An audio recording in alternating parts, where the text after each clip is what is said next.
शांति।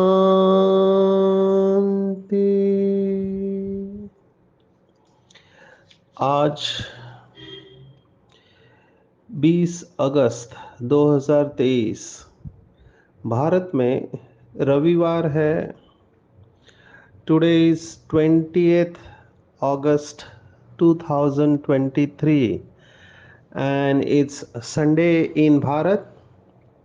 आज की मुरली का जादुई रहस्य स्वयं को प्रेरणा देने के लिए Magical secrets of today's Murli for motivating the self।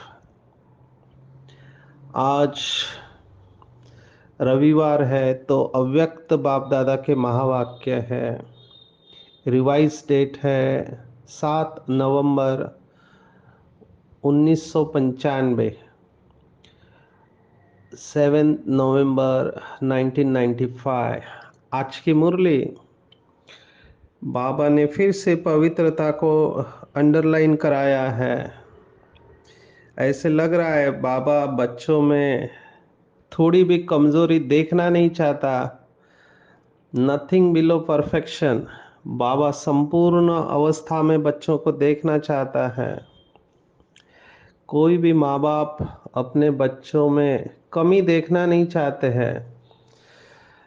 मैंने देखा है ऐसे बहुत सारे पेरेंट्स हैं, माँ बाप है जो टीचर है, तो वो बहुत अच्छी शिक्षा देते हैं अपने बच्चों को, क्योंकि उनको पता है कि बच्चे कहाँ गलती करते हैं और बच्चों के अंदर संस्कार कैसे डालना वो अच्छी तरह से जानते हैं। जो लौकिक में टीचर होते हैं, आप सब जानते होंगे कि ब्रह्मा बाप के लौकिक पिताजी वो भी टीचर थे। मैं बहुत ऐसे माता पिता को जानता हूँ जो लौकिक में टीचर है और अंग्रेजी में कहते हैं teacher is the one who teaches through his और हर फीचर्स। बाबा ने भी ये बात कही हुई है, जो अपने फीचर्स से दूसरों को सिखाते हैं वही सच्चे टीचर है।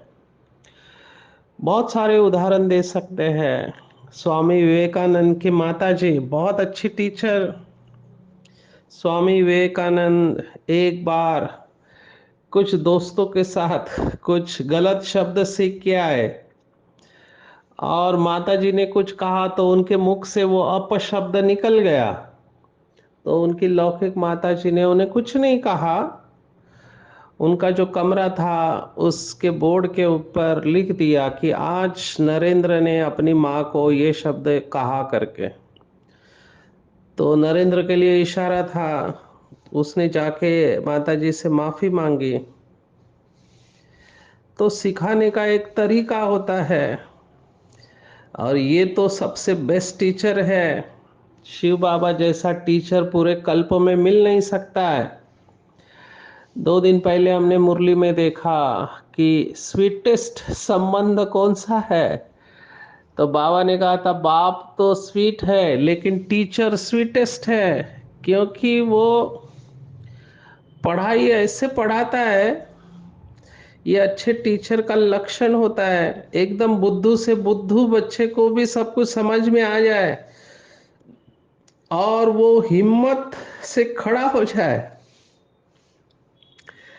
एक रिसर्च मुझे याद आ रहा है, बहुत इंटरेस्टिंग रिसर्च एजुकेशन फील्ड में होते हैं।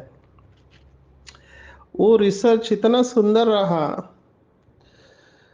स्कूल में एवरेज क्लास के बच्चे थे जो पढ़ाई में एवरेज थे, माना होशियार नहीं थे, उनको जाके बताया गया, उनमें से जो एवरेज स्टूडेंट थे उनको चुना अलग अलग क्लासेस से और उनको चुन के बताया गया अलग कि आप इस स्कूल के सबसे विशेष बच्चे हो और हमने आपका परफॉर्मेंस देखा है, तो आपके लिए हम विशेष अलग ट्रेनिंग देंगे ताकि आप सभी स्कूल का नाम रोशन कर सको।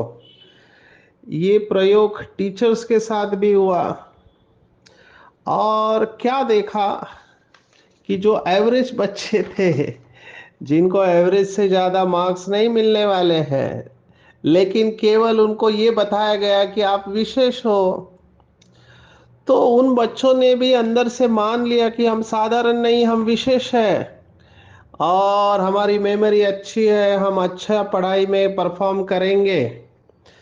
तो इन बच्चों ने केवल इस वाक्य को लेकर पूरे साल का जो रिजल्ट निकला, जो जो टॉपर बच्चे थे उनको भी इन्होंने पीछे निकाला, जबकि वो बच्चों की उतनी बुद्धिमत्ता थी नहीं, लेकिन उन्होंने जब स्वीकार किया कि हम श्रेष्ठ है तो उनकी श्रेष्ठता बाहर आए, क्योंकि उनके सबकॉन्शियस माइंड ने उसको स्वीकार किया। अभी आप इस प्रिंसिपल को देखो, ईश्वरीय ज्ञान के साथ अगर हम इस्तेमाल करते हैं इस बात को, तो कितनी बड़ी बात हो जाती है।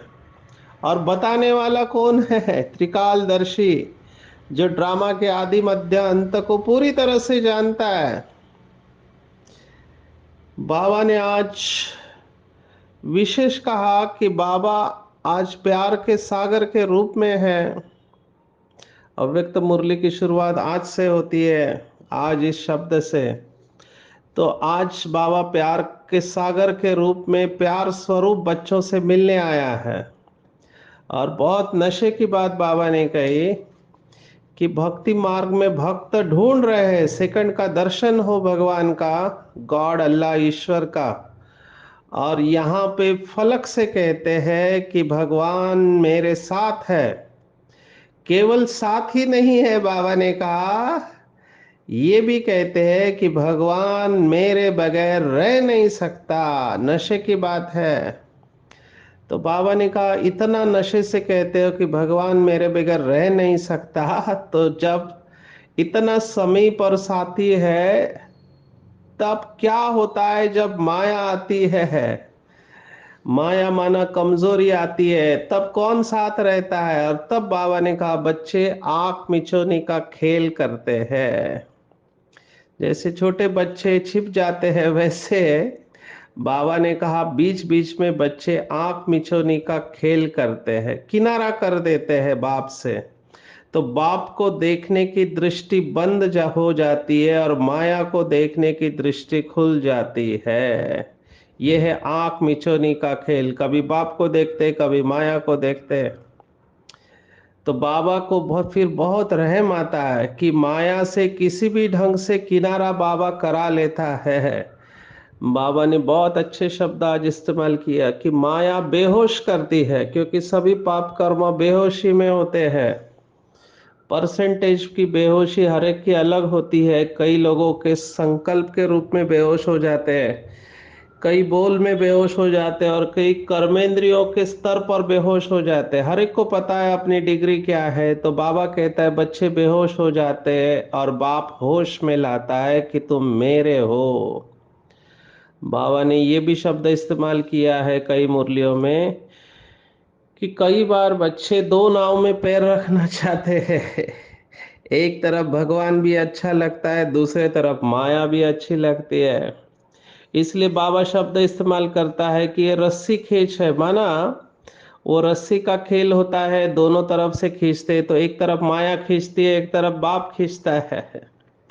हमको एक तरफ हो जाना चाहिए, क्योंकि ड्रामा अभी परिवर्तन होने वाला है, नहीं तो लास्ट में पश्चाताप करना पड़ेगा।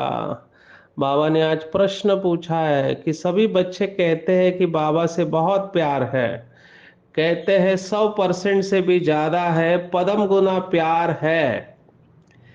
तो बाबा ने फिर पूछा, अच्छा जिसका पदम गुना से कम है, समझो करोड़ है, लाख है, हजार है, 100 है, वो हाथ उठाया? तो किसी ने हाथ नहीं उठाया।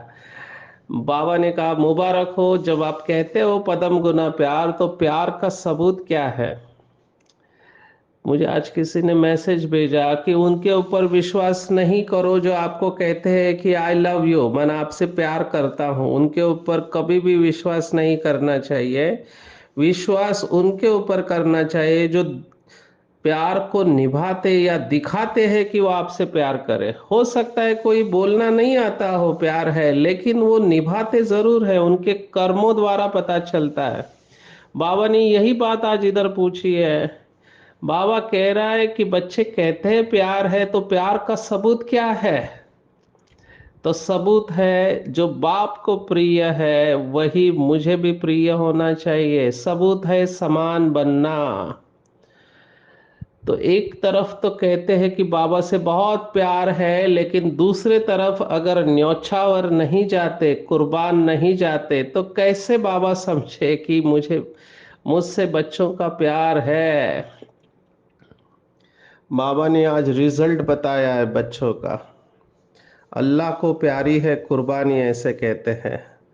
कुर्बानी को अलग अलग शब्द है, बलि चढ़ाते हैं, बलिहार जाना, कुर्बान होना। इस सब के पीछे का भाव समझना चाहिए कि बाबा देखना चाहता है कि बच्चे कितना मरने को तैयार है। मरने को माना स्थूल मरना नहीं, अपनी पुरानी आदतों से मरना, उन संस्कारों से मरना जिससे हम खुद भी परेशान हैं और दूसरे भी हमसे परेशान हैं। तो बाबा कहता है बच्चे कहते हैं प्यार है, लेकिन न्योछावर नहीं जाते हैं। बाबा अनेक बातें नहीं कहते हैं। बाबा ने आज स्पष्ट कहा कि एक ही बात बाबा चाहते हैं और कुछ नहीं चाहिए। लेकिन बाबा कह रहा है मुश्किल लगता है बच्चों को।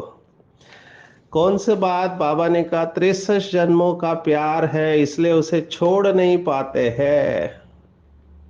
तो बाबा ने स्पष्ट कहा ब्रह्मा बाप की भी विशेषता यही रही आदि से अंत तक। ब्रह्मा बाप का व ज्ञान का भी आधार एक ही बात है और भगवान की पसंदगी एक ही है। तो सामने वाले बच्चों ने बहुत सारे जवाब दिए, पवित्रता, अंतर्मुखता, निश्चय बुद्धि, सच्चाई, सफाई। तो बाबा ने फिर जवाब दिया बच्चे वास्तव में फाउंडेशन पवित्रता है। लेकिन पवित्रता की परिभाषा बहुत गुह्य है। जहाँ पवित्रता है वहाँ सच्चाई, सफाई, निश्चय ये सब आ जाते हैं। लेकिन बच्चों में अभी तक पवित्रता की गुह्यता पूरी रूप से स्पष्ट नहीं है। बाबा ने कहा है कई बार, आज भी मुरली में कहा कि ब्रह्मचर्य ये पवित्रता का एक हिस्सा है। सिर्फ इसमें खुश नहीं हो जाना कि मैं तो ब्रह्मचारी रहता हूँ। बाबा ने बहुत ऊंची बात कही है। बाबा ने कहा दृष्टि वृत्ति में पवित्रता, इसको अंडरलाइन करो। दृष्टि वृत्ति में पवित्रता माना एक मुरली में तो बाबा ने यहाँ तक कहा था कि किसी देहदारी से देहदारी समझकर बात करना ये भी अपवित्रता है, क्योंकि आप देहदारी समझ रहे हो, आप उसको दृष्टि में शरीर है, ये अपवित्रता है। भगवान का प्यार कैसे मिलेगा? तो बाबा ने कहा संकल्प को शुद्ध बनाओ, ज्ञान स्वरूप, शक्ति स्वरूप बनाओ। ये संकल्प में कमजोरी आनी ही नहीं चाहिए। और बाबा ने कहा व्यर्थ संकल्प ये अपवित्रता है। व्यर्थ संकल्प खुद का चलना और दूसरों का चलाने के निमित्त बनना, दोनों अपवित्रता है। इसलिए ये टफ है, इसलिए सभी पास नहीं होते हैं, क्योंकि खुद के को बचाए लेकिन हमारे कर्म ऐसे जिससे दूसरों का व्यर्थ संकल्प चलता है, तो ये भी अपवित्रता है। इसलिए पवित्रता का रहस्य प्रैक्टिकल में लाना है। बाबा ने आज फिर से अंडरलाइन कराया, पांचों विकारों को बच्चे जानते हैं, काम से मोह तक। चाहे काम हो चाहे मोह हो, नंबर वन काम है, लास्ट में मोह है। लेकिन बाबा ने स्पष्ट कहा कोई भी विकार जब आता है तो पहले संकल्प में आता है। व्यर्थ संकल्प क्रोध भी पैदा करता है, तो काम विकार भी पैदा करता है। अगर किसी देहधारी को देखकर व्यर्थ दृष्टि गई किसी आत्मा के प्रति अगर व्यर्थ दृष्टि भी जाती है तो उस समय पवित्रता नहीं मानी जाएगी। अंडरलाइन करेंगे इस बात को। किसी देहदारी को देखकर व्यर्थ दृष्टि गई, संकल्प में भी आया कि ये कितना या कितनी खूबसूरत है, तो बाबा ने कहा अपवित्रता, चरित्र के ऊपर दाग लग गया। इसलिए आत्मिक दृष्टि का अभ्यास बहुत पक्का करना है। बाबा ने इसे अपवित्रता की कैटेगरी में डाला हुआ है। क्यों नहीं बाबा के बच्चे ये व्यर्थ संकल्प बाप के प्यार के पीछे न्यौछावर करते हैं? बाबा ने पूछा कर सकते हैं? तो बाबा ने कहा हाँ, बच्चों ने कहा कर सकते हैं। फिर बाबा ने तुरंत कहा बच्चे कहना बहुत सहज है। क्यों? क्योंकि बाबा के पास सबका चार्ट है। माना बाबा जानता है बच्चों का रिजल्ट क्या है, चाहे कोई भी विकार हो। और उसमें से भी बाबा ने दो बातें, बहुत एक एक शब्द अंडरलाइन करने जैसा है। कॉमन बात है, बाबा ने कहा ज्ञानी आत्माओं में या तो अपने गुण या विशेषता का अभिमान आता है, या तो जितना आगे बढ़ते हैं उतना अपनी किसी भी बात में कमी को देख करके, कमी माना अपने पुरुषार्थ की कमी नहीं, लेकिन नाम मान शान में, पूछने में, आगे आने में, सेंटर इंचार्ज बनाने में, सेवा में, विशेष पाठ देने में, ये कमी, ये व्यर्थ संकल्प भी विशेष ज्ञानी आत्माओं के लिए बहुत नुकसान करता है। तो अंडरलाइन करना, कहीं मेरे में तो ये कमी नहीं है, क्या मुझे अपनी विशेषताओं का अभिमान आ जाता है, या मैं इसे परमात्म प्रसाद समझकर बांटता हूँ? ज्ञानी आत्माओं में यह अभिमान आने के चांसेस होते हैं। दूसरा, कमी, अपने अंदर ये कमी कि मुझे सेवा मिलना चाहिए, मैं तो इंचार्ज हूँ, फलाना हूँ, ये सब बातें आज बाबा ने स्पष्ट कही हुई है। बाबा ने कहा ये बहुत नुकसान करती है। और दो, इन सबको बाबा ने दो में समेट लिया है, एक अभिमान और दूसरा अपमान। अपमान माना मेरे को कम क्यों, मेरा भी पद होना चाहिए, मेरे को भी आगे करना चाहिए, तो ये अपमान समझ लेते हैं।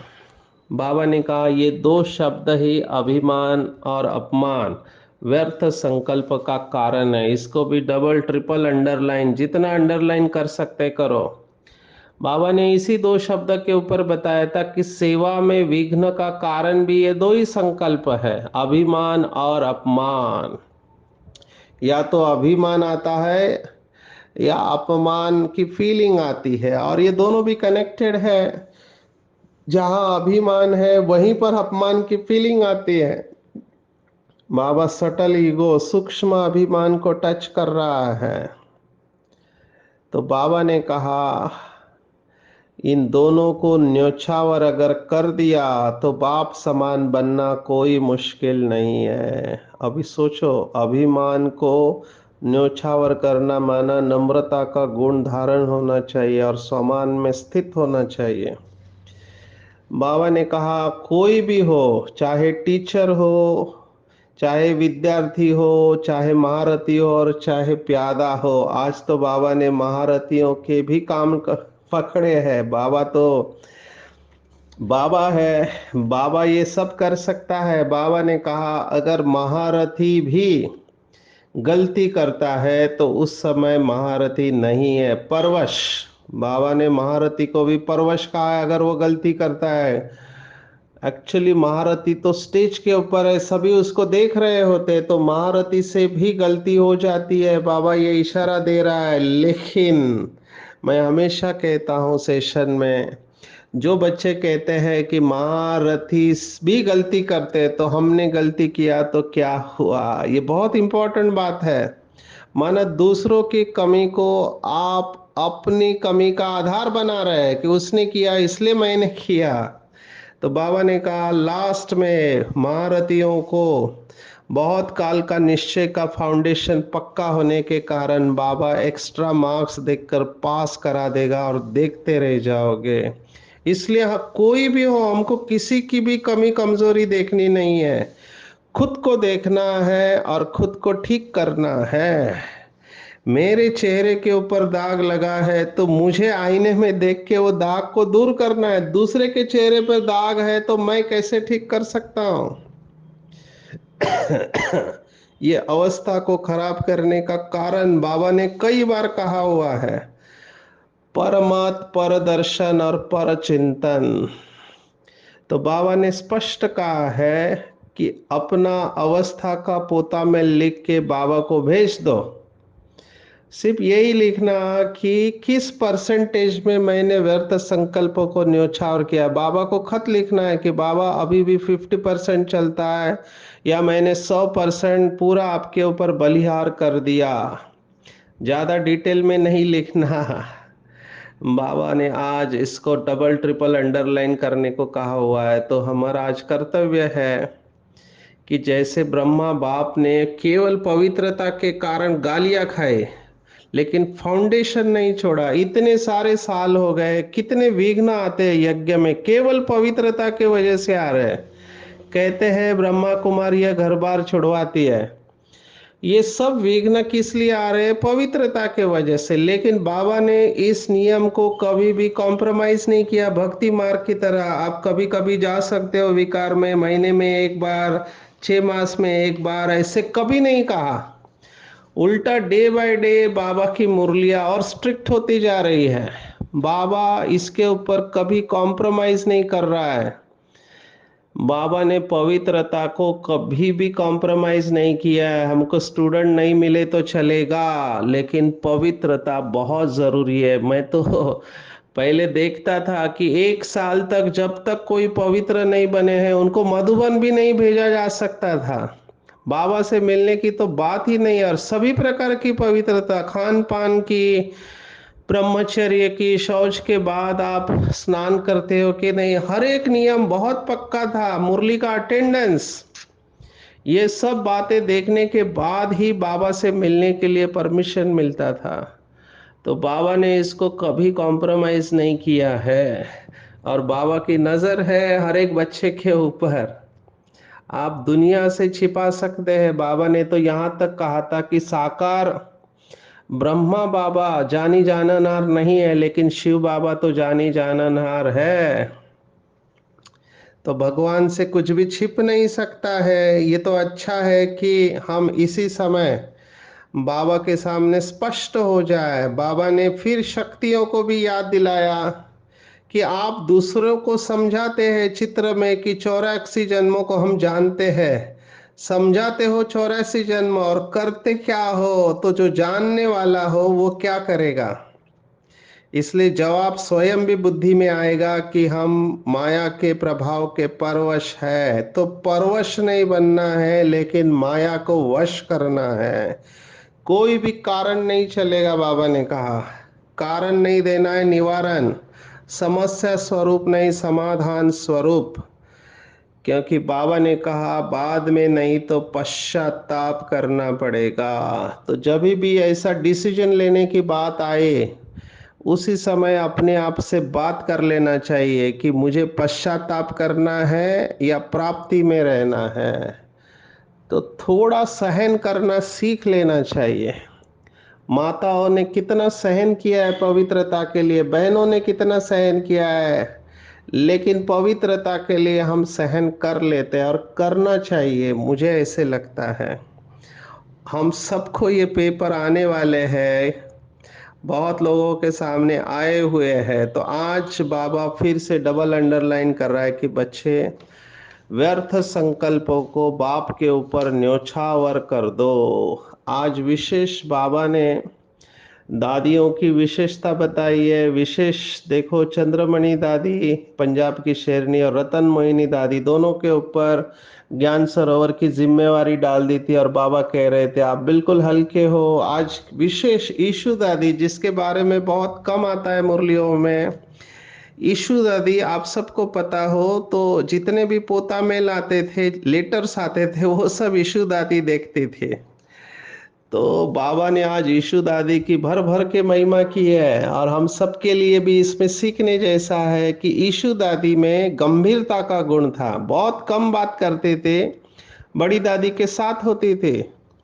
तो बाबा ने कहा गंभीरता का गुण बहुत आगे बढ़ाता है। समझो आपने कुछ अच्छा किया और बोल दिया तो बाबा ने कहा 50% खत्म हो जाता है। जो गंभीर होता है उसका फुल जमा होता है। जगदम्बा को भी याद किया, मम्मा ने गंभीरता के ऊपर ही फुल मार्क्स ले लिए। फुल मार्क्स का आधार गंभीरता है। तो मम्मा ने ज्यादा सेवा नहीं किया है। देखो बाबा स्पष्ट कह रहा है, जगदम्बा की विशेषता जमा का खाता ज्यादा है। ऐसे हम सबको गंभीरता का देवता और देवी बनना है तो जमा का खाता ज्यादा बढ़ेगा। वर्णन करने से खत्म हो जाता है, चाहे आप अच्छा वर्णन करो या बुरा, दोनों में बैंक बैलेंस खत्म हो जाता है। तो इसके ऊपर भी अटेंशन देंगे विशेष। आज बाबा ने और एक बात कही है कि आप भगवान के बगीचे के खुशबूदार फूल हो। मुझे ये सम्मान बहुत अच्छा लगता है और मैं फील करता हूँ कि मेरे द्वारा ये दिव्य गुणों की खुशबू चारों ओर फैल रही है। ये बहुत अच्छा अभ्यास है, इसमें विजुअलाइजेशन भी है। बाबा ने कहा कि सदा स्मृति में रहे कि मैं भगवान के बगीचे का रूहानी गुलाब हूँ। आज का ये स्वमान है, जैसे फूलों में खुशबू समाई होती है, ऐसे रूहे गुलाब माना रूहानियत की खुशबू फैलाने वाले। और गुलाब की खुशबू कोई कितना भी छिपाने की कोशिश करे, इनफैक्ट खुशबू और बदबू कभी भी छिप नहीं सकती है। बदबू भी छिप नहीं सकती और खुशबू भी नहीं छिप सकती है, वो फैलती है। तो हमको खुशबू फैलाना है। इसीलिए बाबा ने कहा यादगार में भी आपके मंदिर में अगरबत्ती जलाते हैं, क्योंकि हमने ये खुशबू फैलाई है संगम युग पर। मैं हमेशा ये उदाहरण देता हूँ, मुझे बहुत अच्छा लगता है क्योंकि ये कॉमनली पूछा गया प्रश्न है। मुझे बहुत लोग पूछते हैं कि हम जहाँ ड्यूटी पर रहते हैं तो हमारे चारों तरफ निगेटिव लोग हैं, जिनकी दृष्टि वृत्ति अपवित्र है। माताएं बोलती है, बहनें बोलते हैं, भाई भी बोलते हैं। तो क्या करें जब हमारे चारों तरफ निगेटिविटी है? तो बाबा ने इसका जवाब दिया हुआ है कि बच्चे, अगरबत्ती आपकी रचना है। अगरबत्ती कभी ये नहीं कहती कि क्या करूं बदबू है। आप अगरबत्ती लगाओ, बदबू दूर भाग जाएगी। ऐसे ही आप भी अपने आप को अगरबत्ती समान समझो। निगेटिविटी तो रहनी ही है, क्योंकि कलयुग है और कलयुग में भी घोर कलयुग है, अंतिम कलयुग है। तो वो सब बातें आप देखेंगे जो आपने कभी देखी नहीं होगी। इस समय तो बैटरी इतनी डिस्चार्ज है आत्माओं की। अभी न्यूज में भी आने लगा है कि मनुष्य आत्मा इतना डिस्चार्ज हो गया है कि एक व्यक्ति अनेक लोगों से प्यार करता है और उससे कुछ फर्क नहीं पड़ता है। ये एनिमल बिहेवियर है, ये जानवरों जैसा बिहेवियर है। देखो पहले तो लोग छिप छिप के पाप कर्म करते थे, अभी खुले में पाप कर्म हो रहे हैं, है ना। लिविंग रिलेशनशिप खुले में हो रहा है। हम तो ये कॉलेज में देख रहे हैं। तो ये सब क्या है? ये कलयुग है। तो हमको बोलना ही नहीं चाहिए, हमको केवल अपनी पवित्रता की लाइट फैलानी चाहिए। मुझे देखकर किसी की दृष्टि वृत्ति अपवित्र नहीं हो, मुझे देखकर सभी पवित्रता का अनुभव करे कि ये महान आत्मा है, पवित्र आत्मा है। और ऐसे हम अभी परोपकारी बने। दूसरे की कमी कमजोरी देखना ही नहीं है, पूरा फोकस खुद के ऊपर और बाप के ऊपर। कई लोग मुझे कहते हैं क्या करें, दिखाई देते आंखें तो खुली है। तो कोई बात नहीं, जैसे हम डॉक्टर हैं, हमारे सामने पेशेंट आते हैं तो हम अपना पर्सनल प्रोटेक्शन किट इस्तेमाल तो करते हैं ना। अभी जैसे कोविड था तो हमने कोविड से बचने के लिए अपना पर्सनल प्रोटेक्शन किट पहनते थे हम। हमारे ऊपर किसी की निगेटिविटी का प्रभाव नहीं आए और हम उनकी बीमारी को ठीक करें। ये तभी हो सकता है जब हम समान में रहे कि हम लाइट हाउस माइट हाउस है, हम पवित्रता की सुरक्षा कवच में हैं। तो आज पूरे दिन भर अगर आप मुझे कहो तो मैं एक ही बात कहूंगा, देखना है कहीं मुझे अभिमान और अपमान की माया तो नहीं सताती। क्या मैं व्यर्थ संकल्प खुद उत्पन्न करता हूँ किसी भी विकार का, या दूसरों के अंदर व्यर्थ संकल्प निर्माण करने के निमित्त बनता हूँ।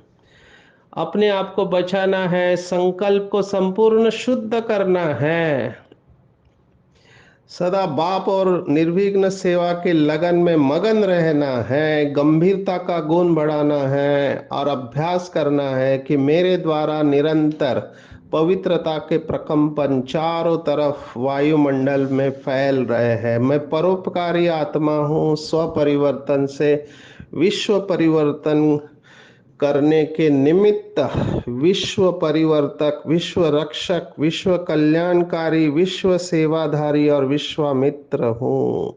अच्छा, ओम शांति।